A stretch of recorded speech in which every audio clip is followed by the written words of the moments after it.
Hello guys, welcome back to Modex computers. मेरा नाम है सार्थक एंड स्वागत है आप सबका आस्क मॉडेक्स के एपिसोड नंबर 2 के अंदर। आपके सवाल हमारे जवाब, तो जल्दी से ज्यादा टाइम वेस्ट नहीं करते हैं, फटाफट से इस वीडियो को शुरू करते हैं।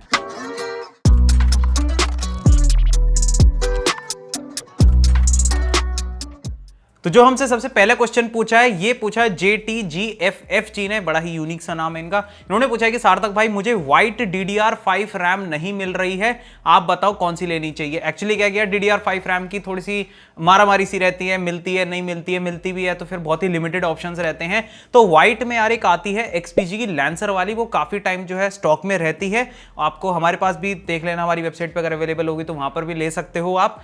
तो DDR5 में XPG की लैंसर आपको मिल जाती है, आप वो बाय कर सकते हो। अगला क्वेश्चन हमसे पूछा है विनम्र अग्रवाल जी ने। इन्होंने पूछा है कि I have to buy a cabinet within 5 to 6,000 range and इनका बेसिकली जो है कंफ्यूजन चल रहा है कि इनको डीपकूल की CG560 लेनी चाहिए या फिर एंटी स्पोर्ट्स की 690 एयर कैबिनेट लेनी चाहिए। अब देखो भाई, इन दोनों ऑप्शंस में से इन्होंने पूछा है कि मतलब मैं क्या पर्सनली प्रेफर करूंगा और क्यों प्रेफर करूंगा। इन दोनों में से मेरी प्रेफरेंस जाएगी डीपकूल की CG560 कैबिनेट को।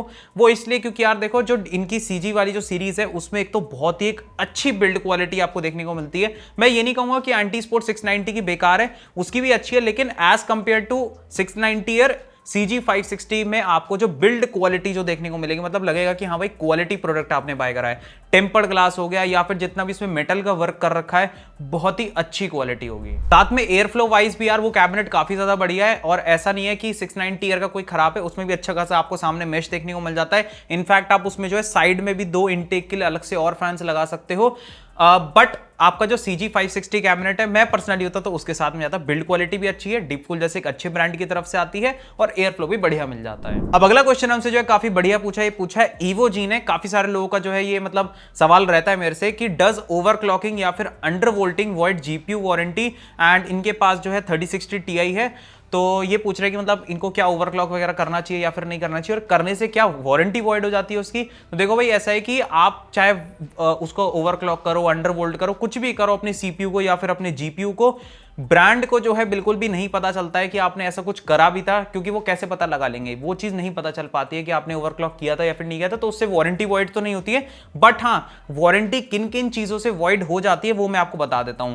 आपने अगर अपना GPU खोल दिया एक बार, मतलब उसमें क्या होता है, आपके GPU पे सील होती है, कई बार स्क्रू पे होती है, या फिर Inno3D क्या करता है कि जो उसकी हीट सिंक है और जो उसकी PCB और जो उसके ऊपर जो कूलर लग रहा है उसके बीच में एक सील लगा देता है। कहीं से भी अगर सील ब्रेक होती है आपके ग्राफिक्स कार्ड की, तब वारंटी वॉइड हो जाती है।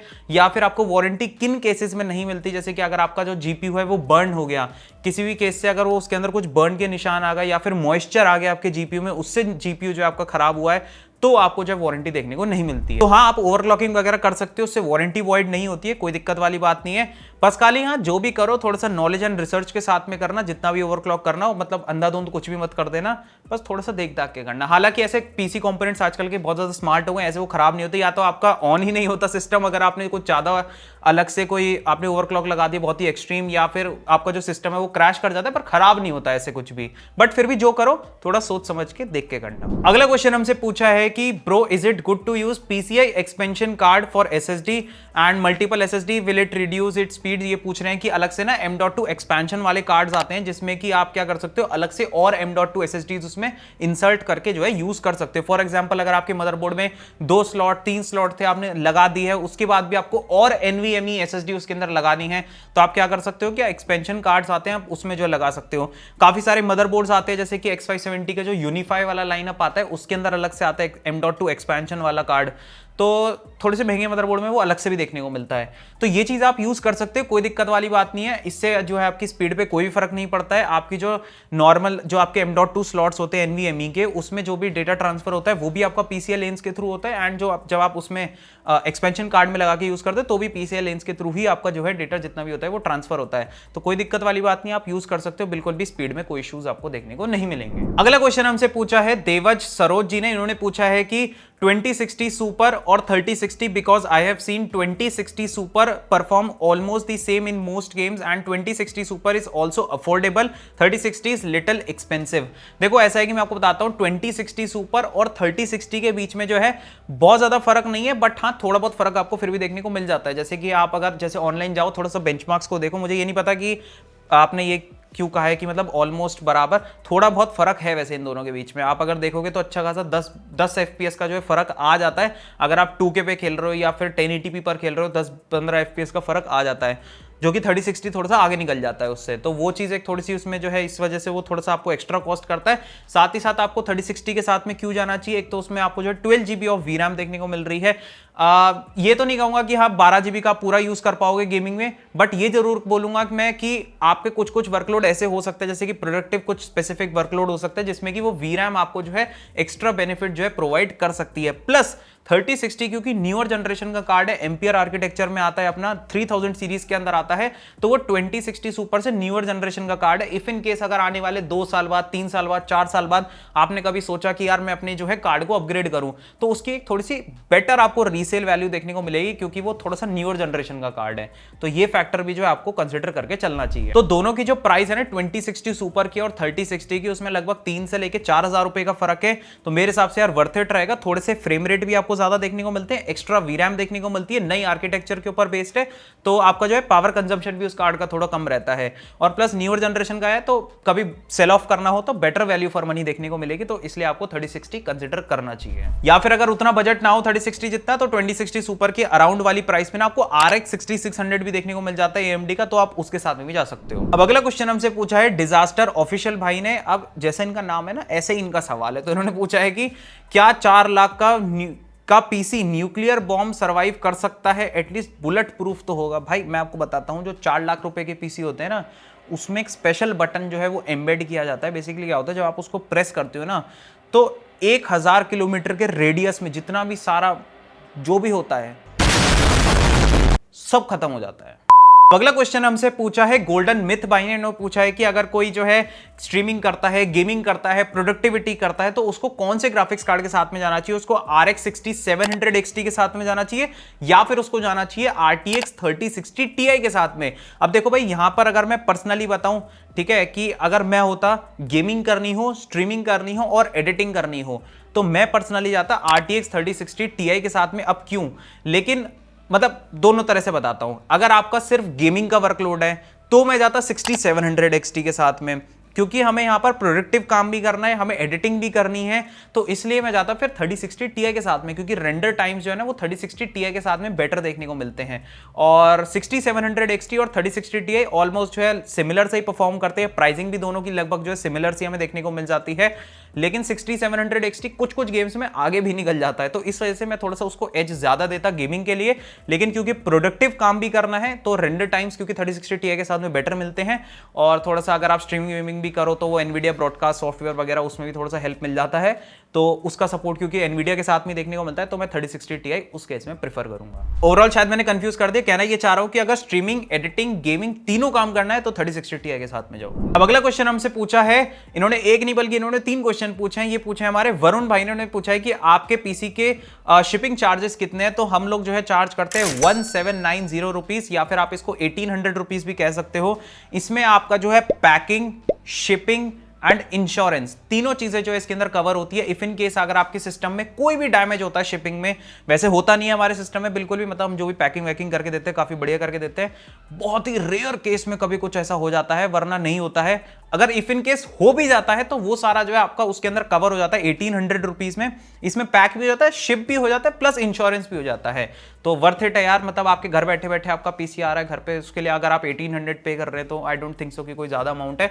बाकी बड़े इनके अगले सवाल की तरफ तो उन्होंने पूछा कि वाईफाई मदरबोर्ड और नॉन वाईफाई मदरबोर्ड में क्या डिफरेंस होता है? इन दोनों में जो है आपको डिफरेंस जो है वो सिर्फ 2 ही चीजों का देखने को मिलता है, वाईफाई और ब्लूटूथ की फंक्शनैलिटी का। नॉन वाईफाई वाला जो होता है उसमें वाईफाई ब्लूटूथ देखने को नहीं मिलता है, वाईफाई ब्लूटूथ वाला जो है जो वर्जन होता है उसमें वाईफाई ब्लूटूथ देखने को मिल जाता है। बेसिकली बस इतना ही है। प्रेफर करो कि थोड़ा सा वाईफाई ब्लूटूथ वाले के साथ में जाया करो अगर आपको जो है ब्लूटूथ भी यूज करना है तो, क्योंकि जैसे क्या होता है कि कई बार ना वायरलेस कंट्रोलर कनेक्ट करना है या फिर वायरलेस कोई स्पीकर या हेडसेट वायरलेस हमें कनेक्ट करना है, तो वहां पर भी आपको जो है ब्लूटूथ काफी ज्यादा हेल्प करता है। तो कंसिडर कर लिया करो अगर आपको ये सब चीजें यूज करनी है तो। मैंने देखा है बहुत ज्यादा फर्क भी नहीं आता प्राइस में, वाईफाई नॉन वाईफाई वाले मदरबोर्ड में ज्यादा से ज्यादा मतलब अगर सेम मॉडल के हैं तो 1000 1500 2000 रुपए का फर्क आता है, तो वो मेरे हिसाब से पे करना थोड़ा सा वर्थ इट रहता है अगर आपको वायरलेसली कुछ भी यहाँ पर कनेक्ट करना है तो। तीसरा और आखिरी क्वेश्चन उन्होंने पूछा है कि MSI RTX 3060 versus Gigabyte RTX 3060 which is better brand. दोनों ही ब्रांड अच्छे हैं भाई, दोनों के ही कार्ड्स मेरे को यार काफी ज्यादा पसंद है। पर्सनली बताऊं तो दोनों में से मैं किसी के भी साथ में चला जाऊंगा, जिसकी प्राइस मुझे बेटर मिलेगी मैं उसको जो है जाके बाय कर लूंगा, क्योंकि दोनों ही अच्छे हैं। अब अगला क्वेश्चन हमसे पूछा है आर्यन भाई ने, उन्होंने पूछा है कि can you suggest me PC components with 1080p editing in 90 to 85,000 budget with best CPU and graphics card combo. 85 to 90,000 में अगर आपको कोई पीसी बाय करना हो तो उसमें क्या क्या बढ़िया बढ़िया सामान लग सकता है, मतलब मेरे हिसाब से जो बेस्ट कंपोनेंट्स उसमें लग सकते हैं, चाहे गेमिंग करनी हो, स्ट्रीमिंग करनी हो, एडिटिंग करनी हो, उस हिसाब से। तो ये रही आपके साइड में लिस्ट, आप जो है इसको देख सकते हैं एंड इसके साथ में जो है जा सकते हैं। अब अगला क्वेश्चन जो हमसे पूछा है, ये भी यार सवाल मेरे से बहुत सारे लोग पूछते रहते हैं। इन्होंने पूछा है कि प्रसन्न भाई ने पूछा है what is bottleneck problem and how should we avoid this problem. इन्होंने पूछा है कि मतलब पीसी बिल्ड्स के अंदर जो है बॉटल नेकिंग क्या चीज होती है। बॉटल नेकिंग का आप बेसिकली मतलब ये समझ लो, जैसे बॉटल होती है तो उसका जो बिल्कुल नेक हो जाता है और नीचे से बॉटल आपकी मोटी होती है, तो मतलब पूरा एक फ्लो में नहीं जा पाएगा, मतलब समझ रहे हो। एक इमेज लगा दूंगा मैं सामने, आप उसके थ्रू जो है यहाँ पर समझ जाओगे मैं क्या बताना चाह रहा हूँ। तो बेसिकली क्या है कि अगर आपके सिस्टम के अंदर कोई भी एक ऐसा कंपोनेंट है जो कि आपके बाकी के कंपोनेंट्स के मुकाबले जो है ओवरकिल है, जिस वजह से क्या है कि वो फुल पोटेंशियल पे वर्क नहीं कर पा रहा है, तो उस केस में हम उसको बॉटल नेकिंग कहते हैं। फॉर एग्जाम्पल अगर आप मान लो एक i3 के 6th 7th जनरेशन वाले प्रोसेसर के साथ में अगर आप एक RTX 3080 लगा देते हो, तो क्या होगा उस केस में, आपको जो है आपका जो ग्राफिक्स कार्ड है वो फुल पोटेंशियल पे काम नहीं कर पाएगा ना, वो अच्छी तरीके से जितने वो फ्रेम रेट निकाल सकता था वो पूरा नहीं निकाल पाएगा, क्योंकि सीपीयू उसका साथ नहीं निभा पा रहा है। सीपीयू पूरा ऑल टाइम आपका 100% चल रहा है और जीपीयू आपका यूज नहीं हो पा रहा, तो उस केस में हम उसको बॉटल नेकिंग बोलेंगे। अब इस चीज को अवॉइड कैसे करते हैं भाई, एक बैलेंस बना के चलो सभी कंपोनेंट्स के बीच में। आपको क्या चीज किस हिसाब से आप बना रहे हो, किस हिसाब से आप अपने पीसी को बिल्ड कर रहे हो, और जितने भी हम अपने चैनल के ऊपर जो पीसी बिल्ड करते हैं अगर आप उन्हें फॉलो करोगे, उस हिसाब से पीसी बिल्ड करोगे, तो कभी बॉटल नेकिंग का आपको इशू देखने को नहीं मिलेगा। और बाकी मैं आपको बताता हूं कि आपको इतनी चिंता नहीं करनी है तो आप हमको रीच आउट कर सकते हैं। आपको पीसी बिल्ड करना हो तो हमसे कोटेशन ले लो भाई, हमसे बाय कर लो, कोई दिक्कत नहीं आएगी। अगला क्वेश्चन हमसे पूछा, यार ये भी काफी बढ़िया क्वेश्चन है। इन्होंने पूछा है कि अर्नब भाई ने, हेलो भाई, मेरा ये क्वेश्चन था कि B660 का सस्ता मदरबोर्ड और हाई एंड मदरबोर्ड जैसे कि MSI टॉमहॉक हो गया, तो इन सब में मतलब क्या डिफरेंस हमें देखने को मिलता है, मतलब स्पेक्स वाइज, PCI लेन्स या फिर एक्सेट्रा क्या क्या चीजों में फर्क हमें यहां पर देखने को मिलता है। देखो, जो आपके सस्ते वाले B660 मदरबोर्ड होते हैं और हाई एंड, जैसे सस्ता आपका B660 MSI का जैसे प्रो ME वाला जो हमें देखने को मिल जाता है वो 7-8 हजार या 9,000 के आसपास में शुरू हो जाता है, और महंगे से महंगा B660 आपका जो है मेरे हिसाब से 21-22 हजार तक का जाता होगा। तो इतने बड़े प्राइस डिफरेंस में हमें क्या फर्क यहां पर जो देखने को मिलता है, सबसे बड़ा फर्क होता है वहां पर VRM सेक्शन का। आपको जो है एक स्ट्रॉन्गर VRM सेक्शन देखने को मिलता है सस्ते वाले आप B660 मदरबोर्ड में। ज्यादा से ज्यादा अपना एक i5 12400F लगा लो, उससे बड़ा तो मैं यहां पर रिकमेंड भी नहीं करूंगा। या फिर और जो आपके मतलब हाई एंड मदरबोर्ड्स होते हैं B660 के, भाई उसमें i9 लगा लो, क्या दिक्कत है, उसमें i9 चलाओ भाई तुम बढ़िया तरीके से। तो वहां पर जो है आपका VRM जो है बहुत ज्यादा मैटर कर जाता है, बहुत एक अच्छी क्वालिटी का आपको VRM सेक्शन वहां पर देखने को मिलता है। ठीक है, पावर डिलीवरी सिस्टम काफी बढ़िया मिलता है, साथ ही साथ में आपको रैम स्लॉट जो है सस्ते वाले B660 जो बिल्कुल ही सस्ते वाले, तो उसमें तो सिर्फ 2 ही रैम स्लॉट देखने को मिलते हैं।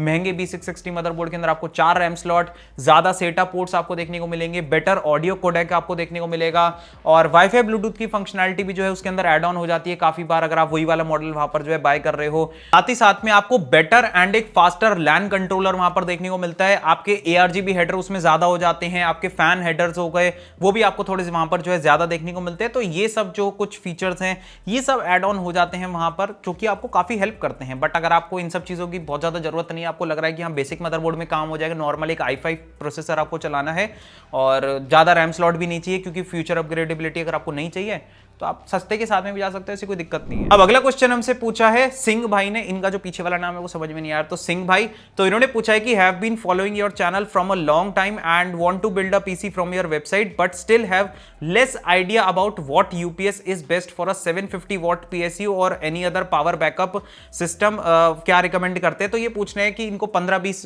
मिनट का जो है लगभग बैकअप मिल जाए ताकि अपने गेम्स को जो है सेव कर ले, शट डाउन कर ले, इफ इन केस अगर जो है पावर कट इन्हें देखने को मिलता है। तो क्या इनको यूपीएस में इन्वेस्ट करना चाहिए या फिर नहीं, तो वो ये चीज पूछ रहे हैं। देखो यूपीएस लेने को मैं हर किसी को रिकमेंड नहीं करता हूं, क्योंकि यूपीएस उन लोगों को लेना चाहिए जिनके घर में ना पावर बैकअप या तो नहीं है, इन्वर्टर ही नहीं है उनके घर में, उनको लेना चाहिए, या फिर कोई ऐसा जना जिसके घर पे इन्वर्टर तो है लेकिन इन्वर्टर साथ नहीं निभा पाता, क्योंकि आजकल के क्या है सिस्टम ना थोड़े से पावर हंग्री रहते हैं। कई बार क्या होता है कि मेरे साथ खुद होता है पर्सनली, मैं अपने बताऊं कि जब यार लाइट में फ्लक्चुएशन होती है, मान लो इलेक्ट्रिसिटी आई गई तो कुछ भी होता है, तो कई बार क्या होता है सिस्टम ना चलता चलता बंद हो जाता है और आपने मतलब जो भी काम करा हो सारा काम आपका खराब हो जाता है, तो वहां पे बड़ा गुस्सा आता है उस टाइम पे कि यार पावर बैकअप होना चाहिए था। तो यूपीएस आप ले सकते हो, एपीसी के काफी बढ़िया बढ़िया यूपीएस हमें देखने को मिल जाते हैं।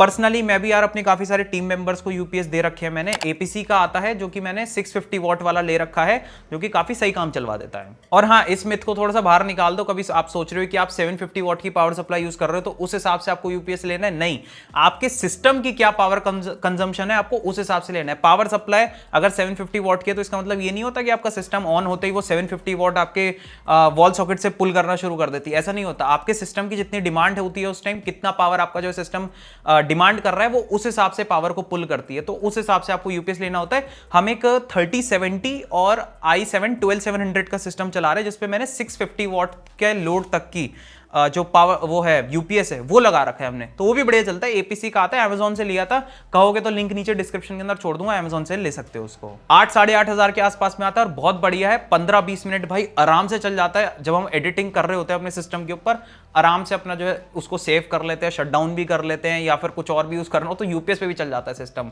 तो उसकी लिंक मैं नीचे छोड़ दूंगा, आप ले सकते हो। अगले क्वेश्चन जो है वो काफी बढ़िया यहाँ पर पूछा है, इन्होंने पूछा है मेहुल भाई ने, इन्होंने पूछा है कि भाई कस्टम वाटर कूलिंग एग्जैक्टली क्या होती है और क्या आप लोग करते हो, या और उसकी प्राइस कितनी होती है। तो ये पूछ रहे हैं कि मतलब जो कस्टम लिक्विड कूलिंग होती है वो क्या चीज होती है। बेसिकली क्या है कि आप उसको ये समझ लो, जैसे हमारे जो एआईओ लिक्विड कूलर्स होते हैं वो समझ लो कि हम अपना खुद का एआईओ लिक्विड कूलर बना रहे हैं। मतलब अगर मैं इजी लैंग्वेज में आपको समझाने की कोशिश करूं, आप अपना खुद का सीपीयू ब्लॉक लेते हो, फिर उसमें जो ट्यूब्स होती है जैसे कि आपके लिक्विड कूलर में, तो ऐसे ही आप अपने मनपसंद जो ट्यूब्स लेते हो, आपको एक्रेलिक चाहिए, आपको पीटीजी ट्यूब्स चाहिए, फिर जो आपका रेडिएटर होता है, अब वो तो ब्रांड आपको जैसे रेडिएटर देगा वो तो उस वैसे ही होता है ना आपके लिक्विड एआईओ वाला जो कूलर होता है आपका। लेकिन कस्टम लिक्विड कूलिंग में क्या है, आप अपने हिसाब से रेडिएटर कितनी थिकनेस का चाहिए, कितने एमएम का चाहिए, तो आप अपने हिसाब से जो है वहां पर कस्टमाइजेशन कर सकते हो। कौन से फैंस आपको जो है वहां पर रेडिएटर के साथ में यूज करने हैं, साइलेंट वाले करने हैं, नॉक्टुआ के यूज करने हैं, कौन से करने हैं, आप अपने मनपसंद लगाओ वहां पर। साथ में आपको जो है उसमें मतलब कौन सा कूलेंट यूज करना है वो आपकी मर्जी होगी, पंप कौन सा यूज करना है वो आपकी मर्जी होगी। तो ये इसीलिए हम इसको कस्टम लिक्विड कूलिंग कहते हैं, क्योंकि आप बेसिकली क्या अपना खुद का एक लिक्विड कूलिंग का पूरा सिस्टम बना रहे हो जिसमें आपके खुद के कस्टम पार्ट्स हैं जो कि आपने अपनी पसंद से यहां पर चूज करें। और रही बात कि क्या हम लोग कस्टम लिक्विड कूलिंग करते हैं या फिर नहीं करते, तो अभी फिलहाल हमारी तरफ से देखने को नहीं मिलता है, क्योंकि अभी हम थोड़ा सा ग्रोइंग स्टेज पर है।